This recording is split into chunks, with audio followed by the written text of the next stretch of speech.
এই দেখছেন moped XL100 গাড়ি। এর হ্যান্ডেলটা দেখবেন একবার, দেখাচ্ছি। এই যে জয়েন্ট, এইভাবে মনে হচ্ছে যেন কোনো খেলনা টয়েস গাড়িতে যেভাবে করা থাকে বাচ্চাদের, সেইভাবে এর ফিটমেন্ট অ্যাক্সেসরিজ মানে এই হ্যান্ডেল ফিটিংসের জিনিসগুলো বানিয়েছে। একটু দেখাচ্ছি আপনাদেরকে কেমনভাবে এটা প্লে করে, দেখুন।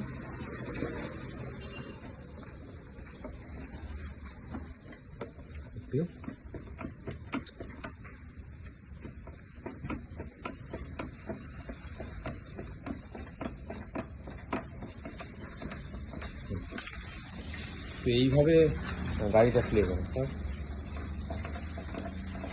এইগুলো আমার মনে হয় না যে এই গাড়িটাকে এত শক্তিশালী গাড়ি বলে মার্কেটিং হচ্ছে। কোনো অ্যাঙ্গেলেই এটা মজবুত গাড়ি নয়, ঠিক আছে। একদম সব থেকে ন্যূনতম কোয়ালিটির মেটেরিয়ালস দিয়ে বানানো, রাস্টে ভর্তি হয়ে যাচ্ছে। আর এই পরিস্থিতি।